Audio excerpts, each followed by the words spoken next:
Art.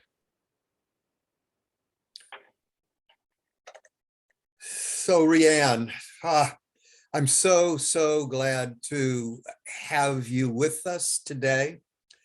And as you well know, I have known of your work since 1987, shortly after The Chalice and the Blade was published. I don't know if you remember this particular encounter, but we met in San Francisco.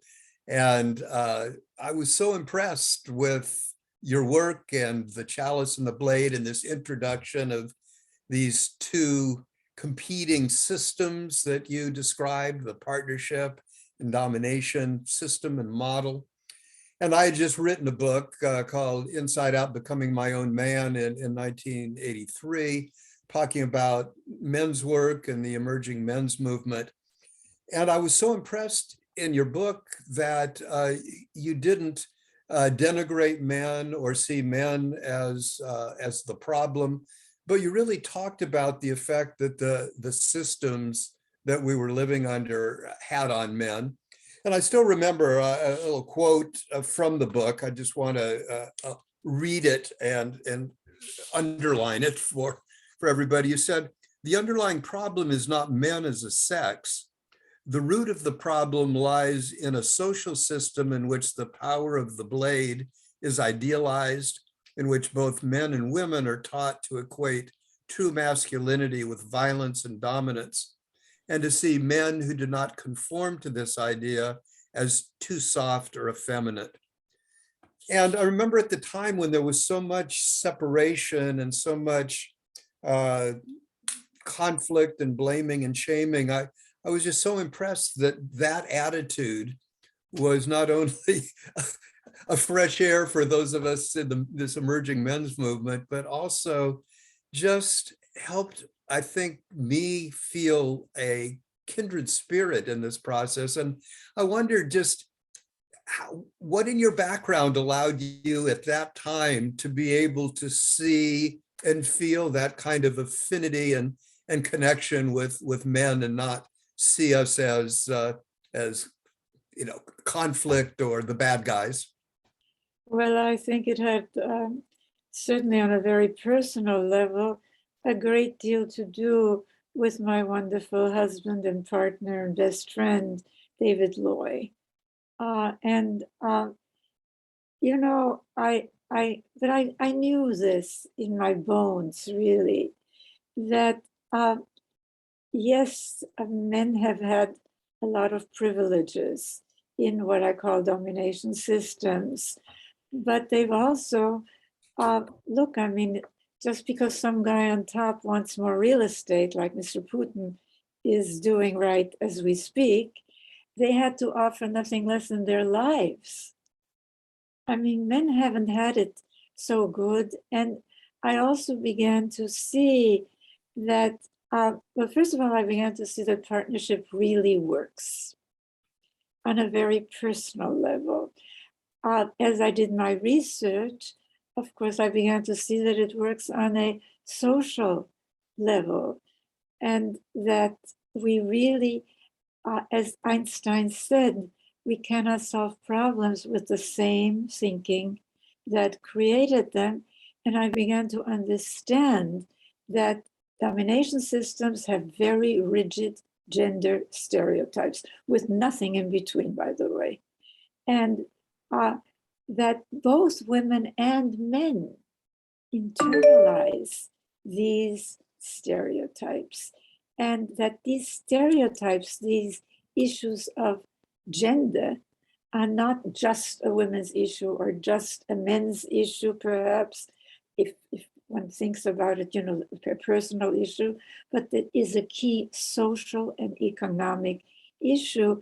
And I began to see, and I know I'm getting really ahead of the game here, that we haven't had a gendered system of values that informs economics big time. And I would be happy to elaborate on that, in which anything stereotypically associated with women, the quote feminine, like caring, caregiving, and nonviolence, which we need, which we yearn for, both women and men, uh, is considered subordinate to anything stereotypically associated with, as I wrote, true, real masculinity, Mm. domination and violence. But it is, I think, our job now to really help people who have been taught, as we all were, to say, well, yeah, but I'm interested in politics and economics and gender issues, they'll have to wait. No, Mm. you have to show that this is all interconnected So and that true, so true. we must pay attention to this. And I want to salute you for all the work that you have done to really bring attention to the real harm to men of the so-called real masculinity that is inherent in domination systems. Mm. Well, I want to just touch on something that you mentioned, because feminists, I think, talked about the personal is political, and there is clearly a connection between what goes on at home and what goes on in the larger sphere of economics and politics and so on. You mentioned Putin and what's going on in many parts of the world.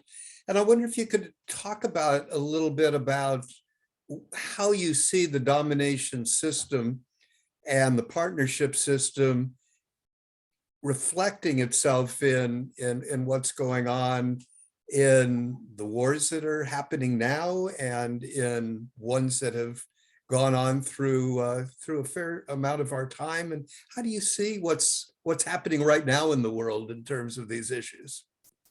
Well, from the perspective of what I've identified as the partnership domination social scale, we really see a much different picture of what is happening and what has happened and what can happen. Because as you know, my work is very much oriented towards practical actions and paying attention to the underlying foundations on which, in regression after regression, domination systems have kept rebuilding themselves.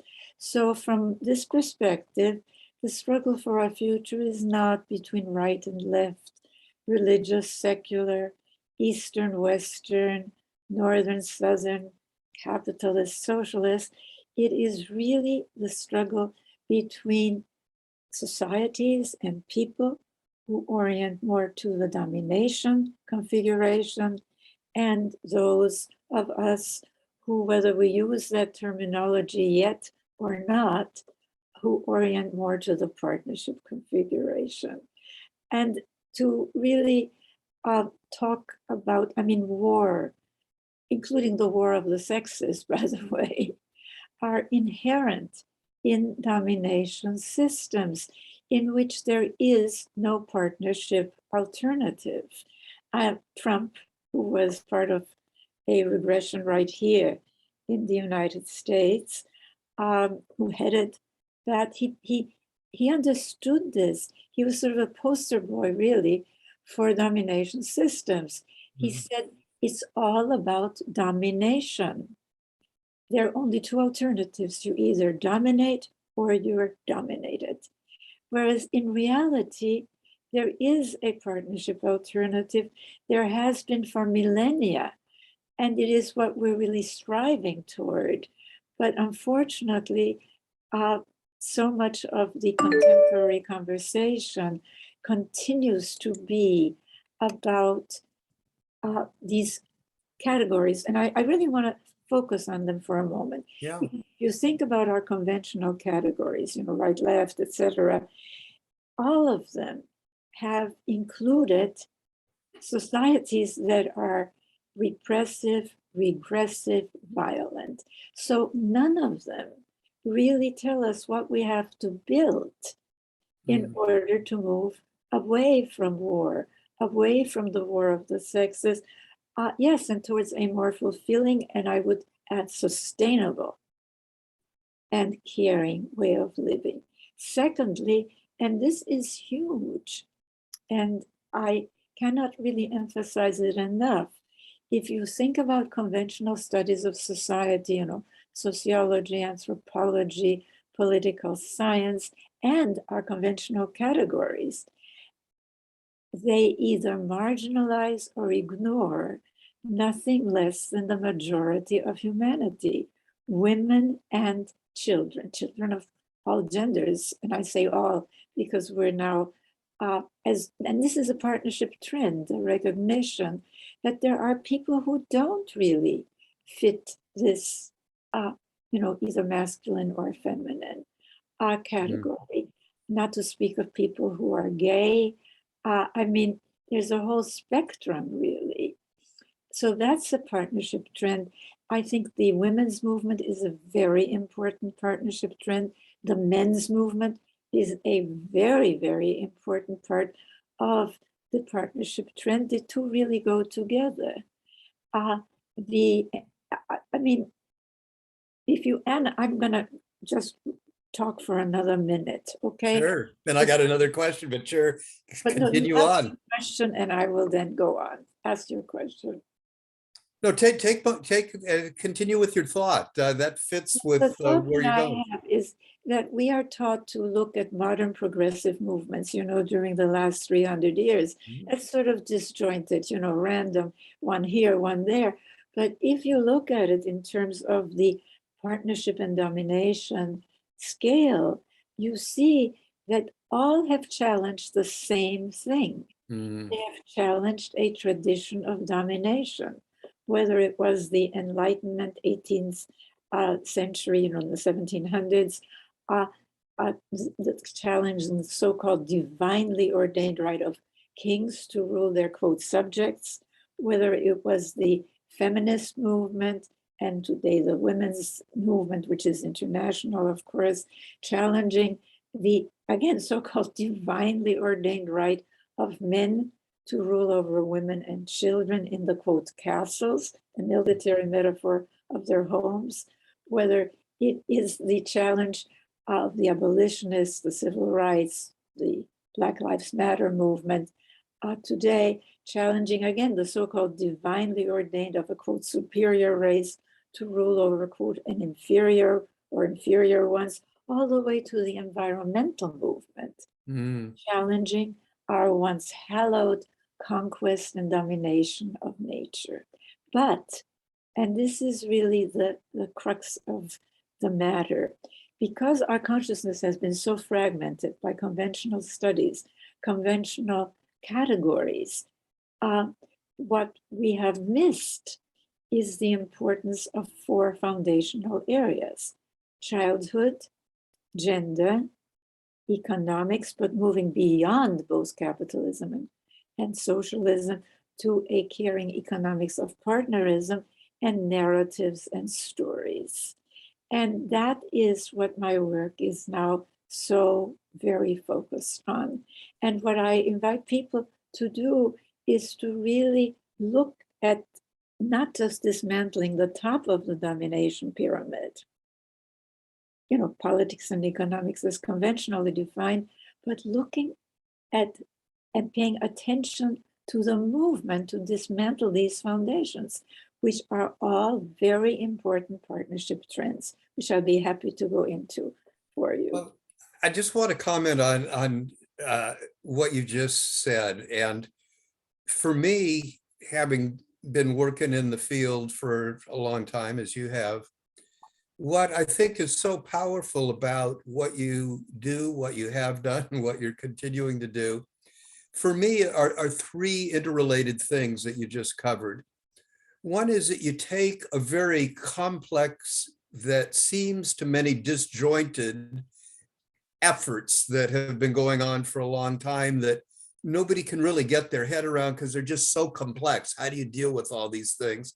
And you recognize and you give a language and a way of thinking for how these are actually related to an underlying symmetry and underlying not only problem, but solution.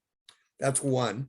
Secondly, you give very practical ways that we can work at all levels, what we can do personally, what we can do in our families, what we can do in our communities, what we can do in the larger world that gives people hope. Because if you don't understand the problem or it just seems so overwhelming, it's hopeless, you can't do anything. But if it makes sense, if you can get your head around it and you can do something about it, then it becomes something we can engage. And the third thing you just said, which I think is really important, is that if we're able to put these things together and recognize we're all in this together, we all have children, or we are connected to children, or we once were children, we all have a stake in all this.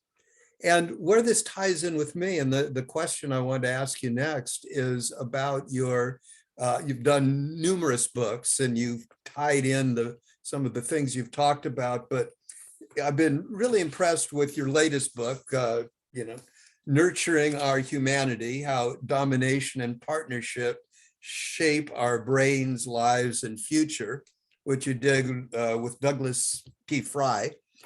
And I thought this was really a monumental book because it really got at some of the roots of where partnership comes from in our ancient heritage. And so one of my first questions is, how did you come to write that book? And how did you come to do a collaborative book of this magnitude with Douglas Fry?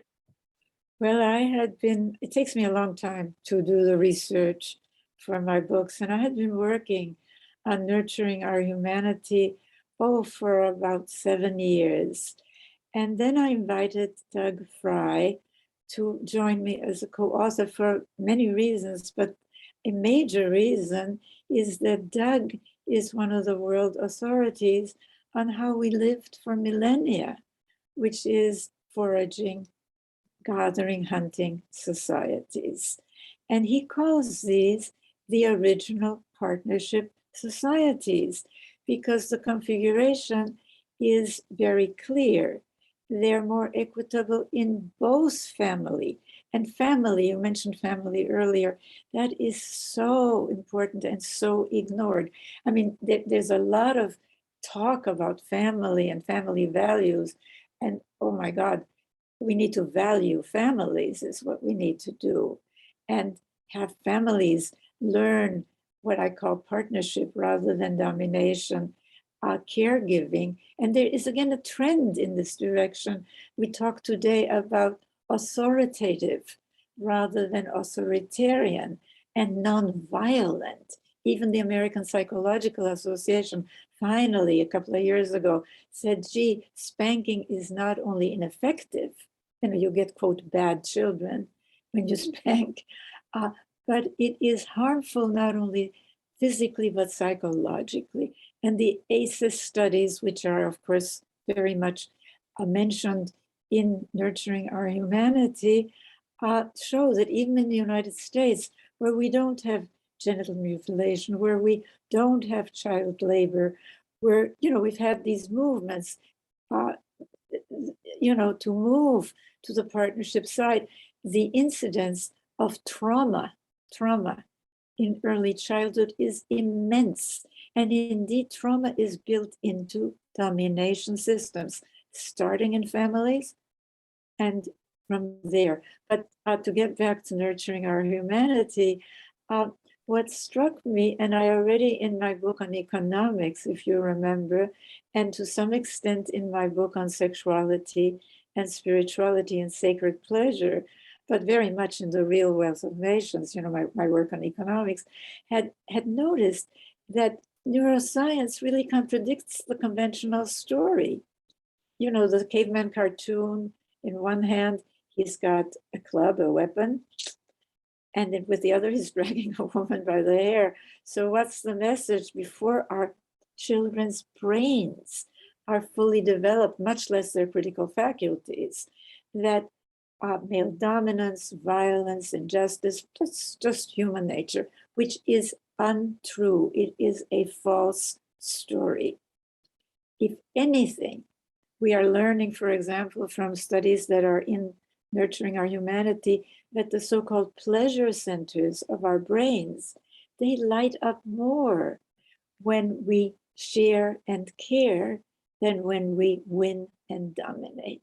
However, and this is a big, big, big however, if the social norms, if the reward system, including the economic reward system, how do you not starve, really, are geared to the domination side. And yes, if families and gender and story and language are geared to the domination side, people can't even perceive that there is a partnership denial, alternative and denial. This is where I'm really going here. As is documented in Nurturing Our Humanity, as you know, Jed, is built into the domination brain, whether it's climate change denial, whether it is election result denial, whether it's COVID-19 denial. And it starts very early on with denial that the people on whom children depend for life are really causing them pain. Why not? It's not to blame parents or caregivers, because they're just repeating what they were taught. Now, the good news is how many people are breaking away from that. Right. That is a partnership trend. The Indeed. women's and men's movements, partnership trends. The movement towards a more sustainable and, yes, caring economics, with even the president of the United States now. I mean, the term has been co-opted to mean direct care only. But, we are changing. We're changing how we speak. The language is very important. And the story is changing. So true. And you said a couple of things that I think are worth underlining, given the state of the world these days and what's going on in the world. Particularly, you mentioned, some of the male leaders. You mentioned Putin. You mentioned Donald Trump in our own United States, and other so-called strongmen, in the sense of these dominator type leaders that cause so much problem in the world. And I think one of the questions that people ask is, well, why are they like that? Is that just the way men are? Is that just the way they, that's what happens when you get power? And you so eloquently discount that. And what you point to, and I think it's worth underlining because it's often neglected when I think we look at men who are causing problems, is you mentioned the ACEs, the adverse childhood experiences studies, and the trauma that children have. And when male children grow up in a traumatic situation, some of them grow up to be angry and violent, and some that get into positions of power, take that woundedness out on other people and other nations. And so what you're saying both gives an understanding so we don't look in the wrong direction for what the problem is, but it also gives very specific solutions if we want to change that, and gives very clear guidance of how we change the specifics of our lives from domination systems and how they wound men in ways that cause the kind of violence that we see, and how we can correct that.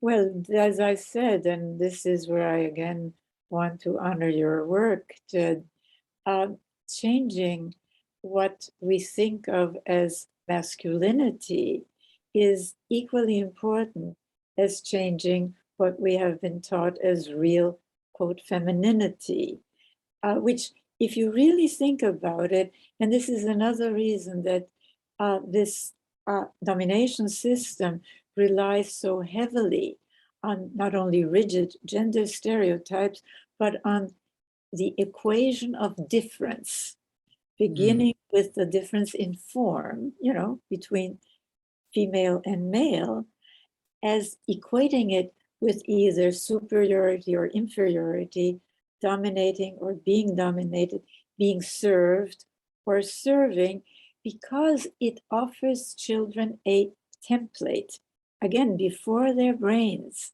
are fully formed, much less their critical faculties, to use this equation of difference with all of these negatives uh, in terms of another race, racism, in terms of another religion, anti-Semitism, in terms of being sexual orientation, being you have to conform. And so much of, unfortunately, the religious emphasis on God fearing is a disaster, because it really, but it is in line with the domination system, which equates respect with fear. Mm. And they're not the same. Respect has to be mutual.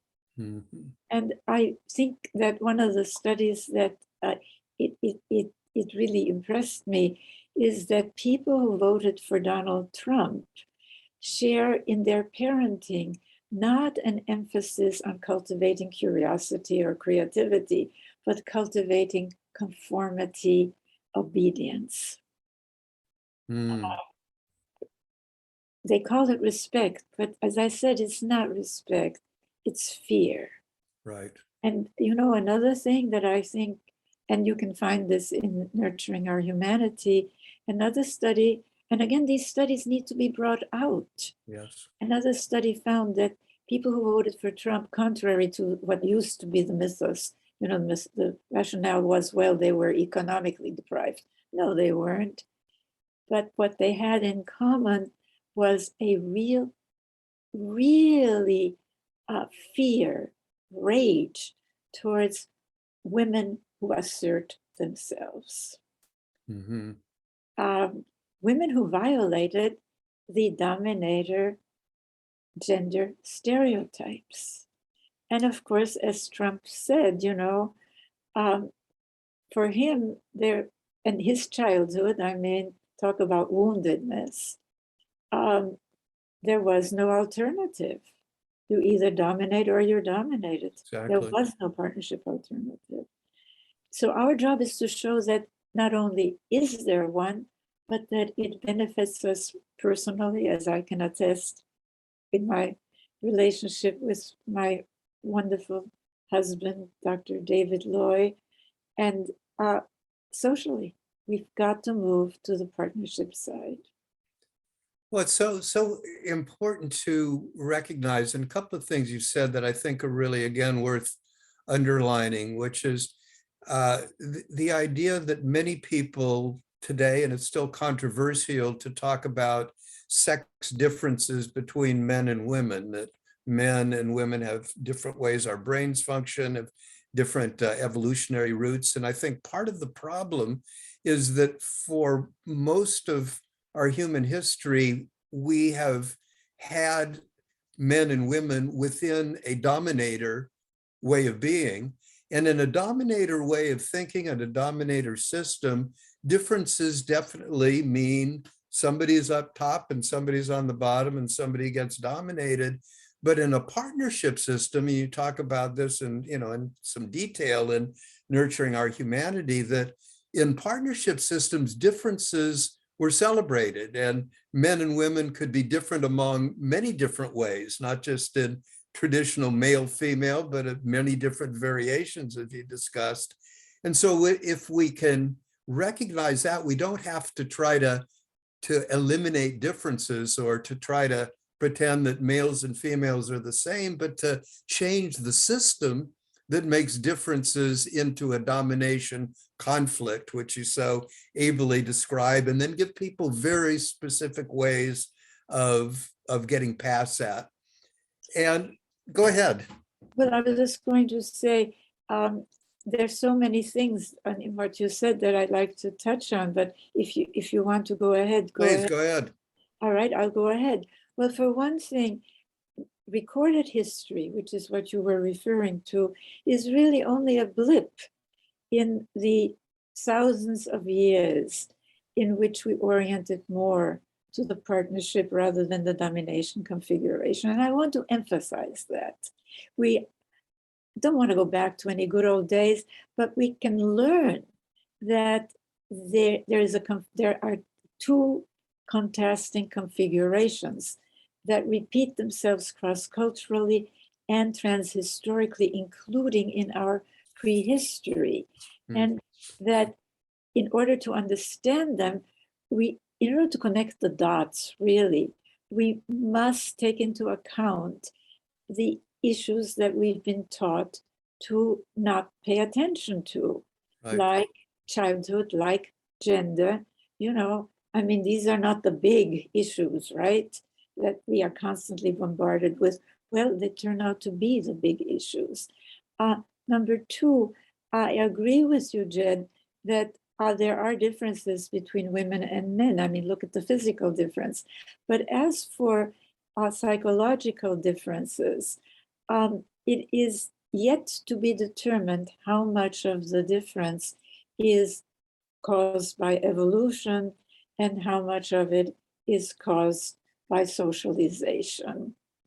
And I find it non-productive, really, to dwell on that, except to say the obvious, that in-group versus out-group thinking, it starts with the in-group of mankind and the female other that we've all been taught. Right. And this is not just a women's or men's issue. This is a social issue because it's a template for all superior, inferior, in-group versus out-group thinking. And this is particularly maladaptive in our interconnected global world. Right. When not only technologies of communication and transportation, but technologies of destruction, nuclear weapons, not to speak of climate change, are universal problems. And if I may, I want to talk a little bit about societies that are here and now, that have moved more to the partnership side, Yeah. which are really Northern European societies like Norway, Finland, Sweden, which just in the beginning of the last century were so poor that they had famines. I mean, Minnesota, whole state got populated by people fleeing. Exactly. The famines, the hardships. And today, these cultures are invariably not only in the highest ranks of the World Economic Forum's global competitiveness reports, but also the World Happiness Surveys. Exactly. Happiness. And these nations are not socialist, as mythology has it. They are more partnership oriented. They have a very healthy business sector, very healthy, very competitive, obviously, if they're in the top ranks of the World Economic Forum's global competitiveness reports. But they do conform to the partnership and they've moved. And this is really important. We can do it, but to do it, we have to pay attention to 4 elements of the configuration. One is they have moved to a more equitable and egalitarian family as well as society, rather than in domination systems. We all know, it's an authoritarian family and an authoritarian state or tribe. So it's not coincidental. And I really want to bring this out because a lot of things that seem random, disconnected, as you said, Jed, make sense looked at through this new lens. What we see is that it's not coincidental that whether it was Hitler in Germany, Stalin in the former Soviet Union, rightist and leftist Western secular societies, Khomeini in Iran, the Taliban, ISIS, in Eastern religious societies, or the so-called rightist fundamentalist alliance in the United States or in the West in general, that they all have as a top priority,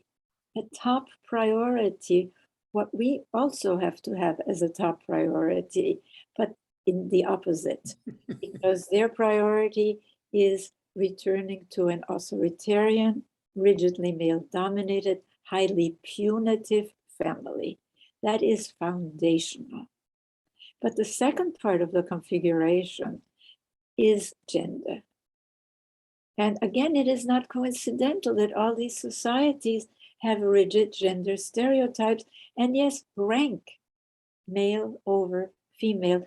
Putin, for example, not so long ago, reduced radically the penalties for family violence, even though it's a huge, I mean, it kills thousands of women in Russia. But this is part of the configuration. In these Northern European nations, you have not only men are doing more, still not equal, but more, much more in families. It is more egalitarian.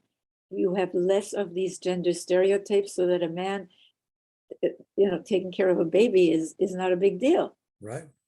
I mean, and then the third part of the configuration is they were in the forefront of leaving behind what is built into domination systems, traditions of abuse and violence. So the first peace studies came out of these nations. The first laws, which is a very important partnership trend, saying that it's against the law to use physical discipline against children. Very, very important. And third, of course, story and language. The Finnish, for example, doesn't have he or she, just has a very gender neutral pronoun. Interesting. Yeah. I didn't know that. Interesting. Well, that ties in with the next thing I wanted to explore with you, which is being able to teach these concepts in a wider venue. You've done it through many different ways, through books, through classes, through teaching. And I know that recently, at least recently that I've heard of, that you've associated with Meridian University, I believe, and creating a concentration for partnership practitioners, which sounds to me like a wonderful thing. I wonder if you could talk a little bit about that program or any other ones that you're involved with to really expand the way in which we develop partnership practitioners. I'd be very happy to, but let me complete something that I did say about these Northern European nations. Yeah. The reason that they are happier, the reason that they have such a successful business community is because they have caring policies. They invest in what I call human infrastructure. In my book, The Real Wealth of Nations, I introduced that term as well as the term caring economics. They invest in caring for people starting at birth and caring for our natural life support systems. And not coincidentally, yes, as the value given to the so-called feminine, it has gone hand in hand with a rise in the status of women, a more partnership orientation, so that the national legislatures in these countries are almost 50% female.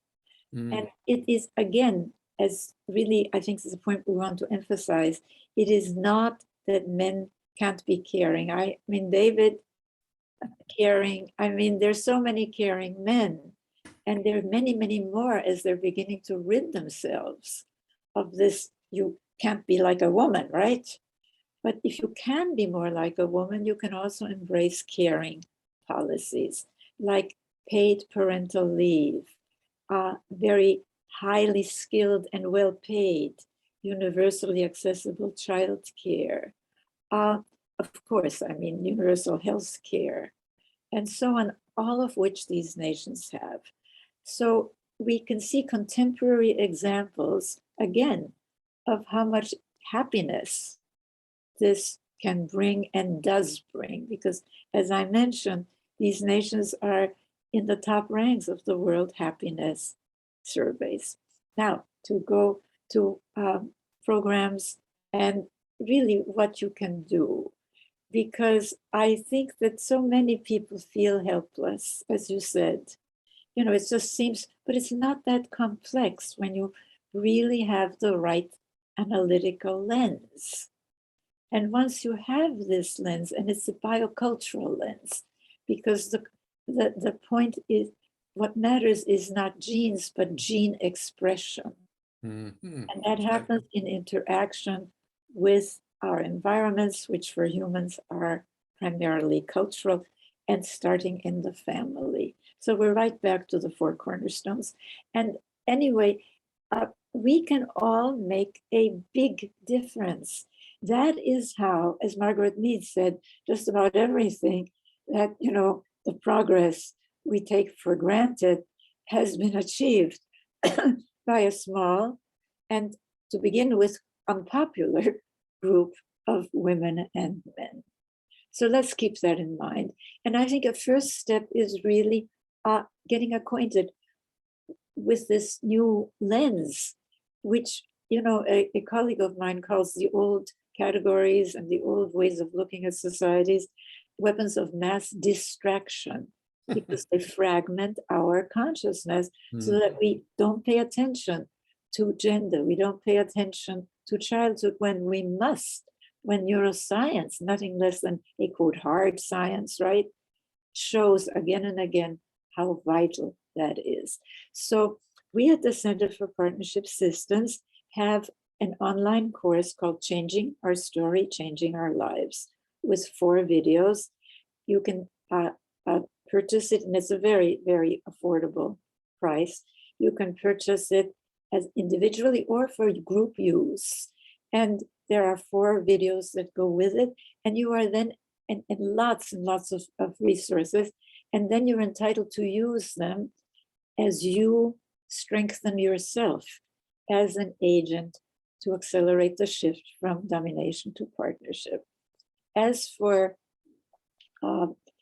courses, you mentioned the Meridian program, and I'm excited about that because, as you said, Jed, we so need thousands of partnership practitioners.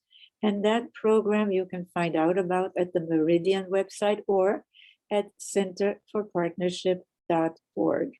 And of course, I will be teaching in that program. But there are so many ways that you can use this information, to use this new frame, to focus on actions, because there are 2 types of actions that are essential. One is short range, and we know all of that because, you know, it is more or less, even in a disjointed way, without pointing out the importance of some of it socially. We have to do that, but then there's the long-term work of shifting these 4 foundations of childhood, gender, economics, the movement, to a caring economics of partnerism that, of course, we need markets, you know, capitalism, and of course we need government policies, but we need them to be informed by a goal of caring for people starting at birth and caring for our natural life support systems. And we have to change our story and our language. And I'll close with language because linguistic psychologists have long told us that the categories provided by a culture's language channel our thinking. So it's almost impossible to think of another alternative. I mean, consider matriarchy and patriarchy, you know, which are the gender-specific categories we're taught. Well, either mother's rule or father's rule. They're 2 sides of a domination coin. The real alternative is a partnership system. And that's what we have to spread this knowledge. And I am heartened by the fact that, remember, before Ms. and she or he or she became normalized, there was enormous resistance. And then within a little more than a decade, it became normalized. Right. That is what we have to do with this new way of thinking and of acting. And I'm counting on the men's movement as really, because I get so much mail from men saying, thank you, there's a place for me in this system. And I love it when men tell me that they've given my books not only to other men, but to women in their lives. This is really the future. It's a template, a roadmap. Archbishop Desmond Tutu said this about the real wealth of nations, that it's really a roadmap, a template for the better world we have been so urgently seeking. Well, it's been so wonderful over the years working with you and the Center for Partnership Systems and Men Alive, which is my organization, which has been dedicated, for the last more than 50 years to spreading the word specifically to men and their families, not because women don't need it, but because there really has been, when I started out, at least in this business, and as you talked about families, it really was the birth of my first child, Jamal, in November 21st, 1969, that I really launched into this world of men's work, because I made a promise to him when I held him in my arms for the first time that I would be a different kind of father than my father was able to be for me, and to do everything I could to create a world where fathers and men were fully involved in their families throughout their lives. And 3 years later, we adopted a little girl, an African-American little girl, 2.5 months old, Angela. And so that brought me into the world of non-white families. And Angela, she just visited for her 50th birthday, which she's celebrating this month. And combined between my son and my daughter, and now my wife and I, Carlin, have 5 grown children and 17 grandchildren and 2 great-grandchildren. And so this partnership that you and I've had over these many years and will continue, I really look forward to seeing how the work that we've started, I mentioned our moonshot mission for mankind and humanity, which really, combines a lot of the work that you've been doing over the years, that I've been doing over the years, and offers an opportunity for both men and women and organizations who really resonate with really deciding it is time to bring about these partnership values and the stories that allow us to broaden our understanding and broaden our perspective so that we can really be supportive and in sync with the future of not only mankind, but womankind and humankind together. So my final thing I wanted to just ask you before we finish up for today is, in terms of your own future, you and I are kind of contemporaries. I'm getting older in my life. I've got the gray hair. I turned 78 last year. I've still got a lot of years ahead of me, but I'm already thinking about how to pass on what I've learned, not only in my own family with my children, grandchildren, and great-grandchildren, but to the other people that are wanting to learn these values and these systems. Do you have any thoughts in your own world, in your own professional life, of how you're passing on the legacy, how you're passing the torch? You're not that you're going to let go of it yet, because you still have a lot to do, but to bring up some of the next generations of people that are going to be carrying on when you and I will be off into the next world. Well, of course, that question is the big question for us, isn't it? Who and how, and the whole issue of carrying on this new thinking, this new way of relating. I have a whole slew of books. I'm best known, as you know, for The Chalice and the Blade, which now is in its 56th or 7th US printing and in umpteen foreign editions.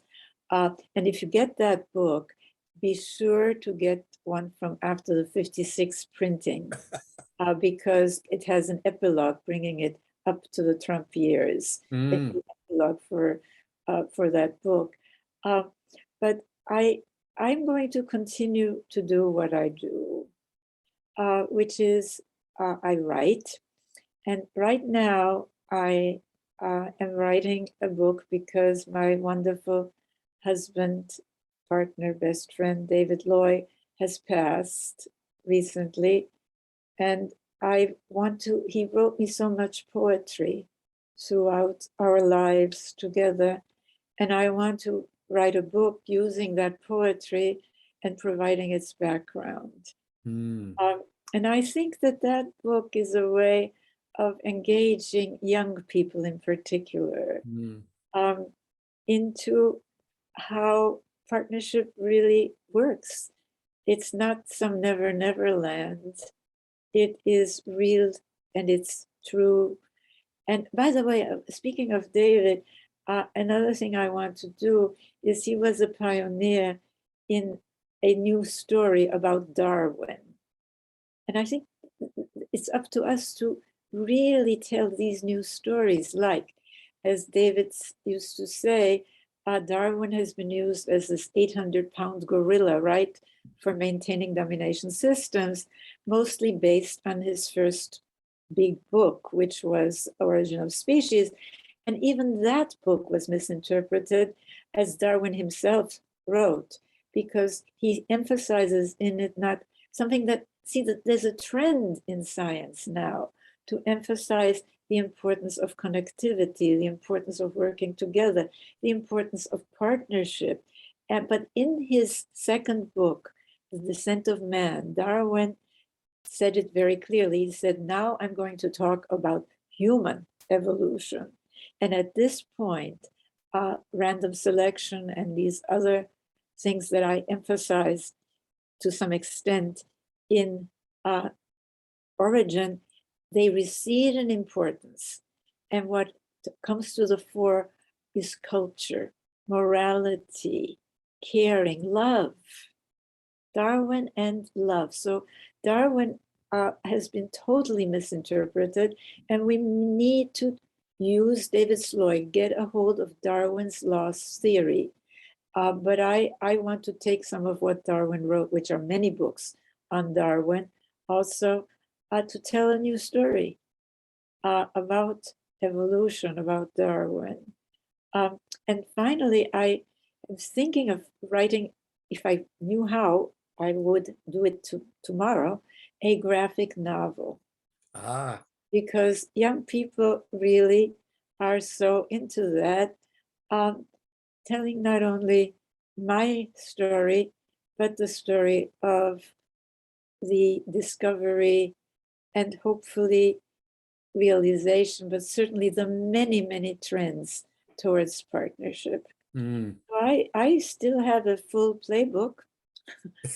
Yes, you do. And it's a pleasure to continue our joint playbook. I got to say and just emphasize, because I had the honor and the privilege of meeting David a number of years ago with you. I'd known you for many years. I just had not met David, and we spent a day together, and he was right in the process of writing a number of the books about Darwin that absolutely were mind-bending and mind-expanding that I didn't know about, and I've been working in the field for a long time. And he opened my eyes and a lot of other people's lives about getting past this story that is inaccurate about Darwin of being survival of the species kind of idea, and the conflict between this group and that group. And as you said, when you really studied Darwin, which I hadn't in depth until reading David's books, we really get the partnership really was the core, and love and connection were